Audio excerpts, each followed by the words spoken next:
Sir, इस वक्त जो कशीदगी जारी है और डोनाल्ड ट्रंप ने एक और जो स्टेटमेंट दी कि आज रात जो है वो ताकतवर हमला हो सकता है ईरान के ऊपर, और बिलखुसूस खार्क का हवाला दिया गया जो उनका आइलैंड है जहां से तेल की तरसील होती है।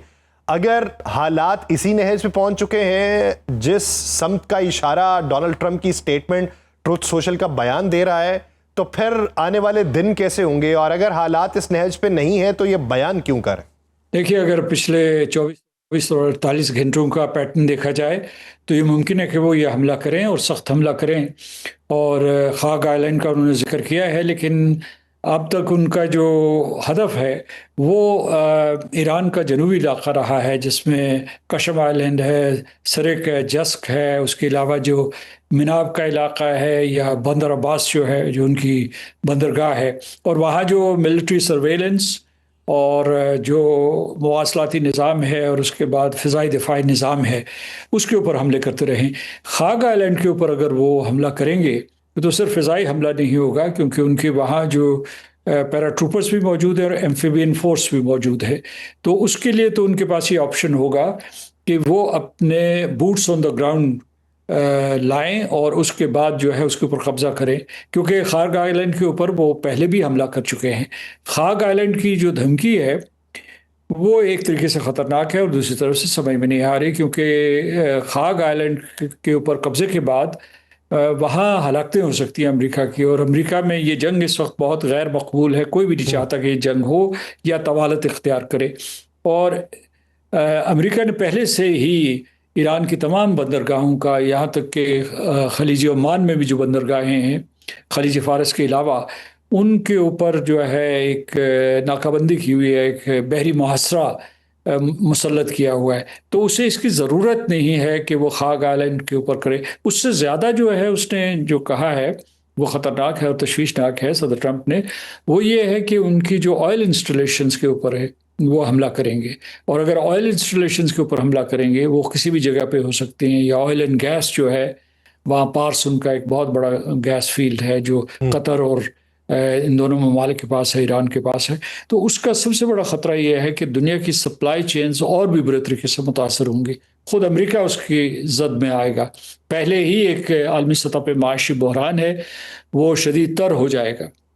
तो मैं समझता हूँ कि इस वक्त डिप्लोमेसी भी जारी है पाकिस्तान की तरफ से भी और कतर की तरफ से। कतर जो है वो इस कज़िये को तय करने की कोशिश कर रहा है जो ईरान के मुंजमद असासों से मुताल्लिक़ है। तो सर, अगर अगर ये हमला होता है, अगर ये हमला होता है तो फिर इसके जवाब में ईरानी रिटेलिएशन बिलखुसूस खित्ते में अमरीकी अहदाफ के ऊपर, और अगर उसकी उन इंस्टॉलेशन के ऊपर हमला किया जाता है जिनका ताल्लुक तवानाई से है, तो फिर तवानाई के कितने सेक्टर्स जो हैं इस खित्ते के वो मुतासिर होंगे या खतरे के अंदर पड़ेंगे? ईरान ने भी बड़े सख्त बयान दिए हैं। उन्होंने कहा है कि उन जो गुज़श्ता 2 दिनों में हमले हुए, उनको कहा है कि ये अक़वाम मुत्तहिदा के चार्टर की खिलाफ वर्जी है। और दूसरे उन्होंने ये कहा है कि अगर आपने हरमुज़ में या उसके अलावा दूसरे जगहों के ऊपर हमले किए गए तो जवाबी हमले किए जाएंगे। उन्होंने उससे भी कहा है जो तीन खलीजी रियासतें हैं उनसे मुखातिब होते हुए, बल्कि मशरक़ वस्ता की रियासतें जिसमें उर्दन भी शामिल है, उनसे उन्होंने कहा है कि देखिए, आप जो है अपनी सॉवरन टेरिटरी अमेरिका को इस्तेमाल न करने दें, लेकिन अगर आप इस्तेमाल करने देंगे तो हम जवाबी कार्रवाई करेंगे और उसकी जद में आप आएंगे। उसमें जो है इस जो अमेरिका की बेसिस हैं वहाँ पर, यानी सेंटकॉम की बहुत सारी बेसिस जो हैं मशरक़ वस्ता में, कोई ऐसा मुल्क नहीं है जिसमें बेस ना हो। तो उसमें वो ये कहते हैं कि वो जवाबी हमले करेंगे। उन्होंने बड़ी शदीद धमकी दी है कि इस मरतबा उनका जवाबी वार बहुत ही ख़तरनाक होगा और पूरे जो खित्ता है उसको वो जंग के शोरों की लपेट में आ जाएंगे। इसमें ख़ास तौर से आपने जो सवाल किया, तो जो अमेरिकन बेसिस हैं, जो अमेरिका का 5th फ्लीट है जो बहरी बेड़ा है, वो उस बहरीन में मुक़ीम है। उसके अलावा जो है जो कतर में जो है उनका सबसे बड़ा हवाई अड्डा है, यहाँ जो हवाई बेस है। और इसी तरीके से बाकी जगहों पे भी, सऊदी अरब हो, कुवैत हो, उर्दन हो या ओमान हो, फिर जो है इन तमाम इलाक़ों में उनके अफ़वाज तैनात हैं। तो इस वजह से ये होगा कि ये पूरे का पूरा यहाँ पूरा खित्ता जो है वो जंग की जद में आ जाएगा। अच्छा सर, इस पूरे अमल में जब आप बैक चैनल डिप्लोमेसी की बात और आप कहते हैं कि पाकिस्तान एक्टिव है, कतर एक्टिव है, खित्ते के दीगर ममालिक एक्टिव हैं, वो जो हमले ईरान के ऊपर हुए थे या ईरान ने जवाबी किए थे तो उस वक्त भी उसने सऊदी अरेबिया और टर्की के साथ राबिता रखा।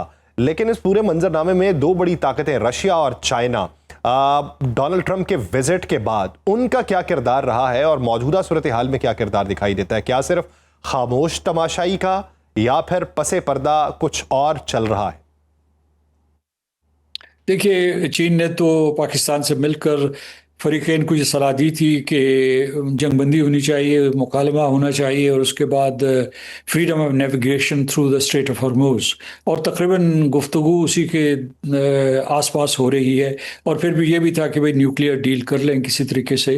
पहले से एक 2015 की एक न्यूक्लियर डील मौजूद थी।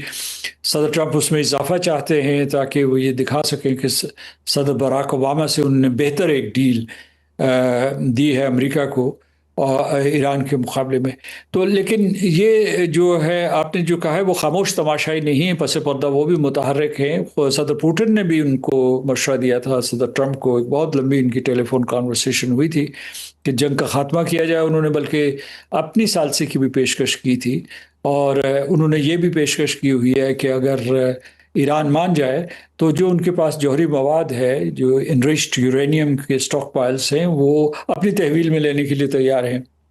और फिर यह है कि उन्होंने अभी कुछ अर्सा पहले जो ऐलान किया था कि बुशहर में जो इनका न्यूक्लियर पावर प्लांट है उसकी मैनेजमेंट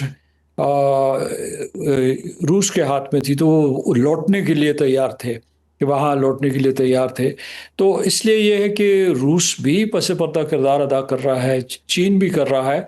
लेकिन अगर इनके ऊपर कोई, इनके दरमियान अगर कोई न्यूक्लियर मुआहिदा हुआ तो उसके जो जामिन होंगे इसमें चीन, मेरा ये अंदाज़ा है कि चीन, रूस और यूरोपीय ममालिक, बिलखुसूस जो है अमेरिका, बिलखुसूस जो है बरतानिया, फ्रांस और जर्मनी का शामिल होना ज़रूरी है। अच्छा सर, मेरा एक आखिरी सवाल ये कि आप क्या समझते हैं कि ऐसी सूरत हाल तक पहुंचने में कितने दिन लगेंगे, कितने हफ्ते लगेंगे, कितने महीने लगेंगे और उस वक्त तक दुनिया इस पूरे मंजरनामे को किस हद तक भुगतती रहेगी?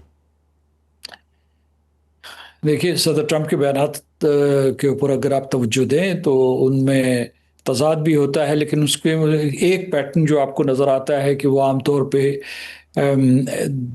हौसला बढ़ाने के लिए, ख़ासतौर से माशी मंडियों का और उसके आलमी मंडियों का और अपनी कैपिटल मार्केट्स को संभाला देने के लिए, वो आमतौर पे मुस्बत बयानात भी देते हैं कि 2 दिन में, अगले हफ्ते, 1 हफ्ते में डील हो जाएगा। ईरानी बहुत कोशिश कर रहे हैं, मैं भी जो है डील चाहता हूँ।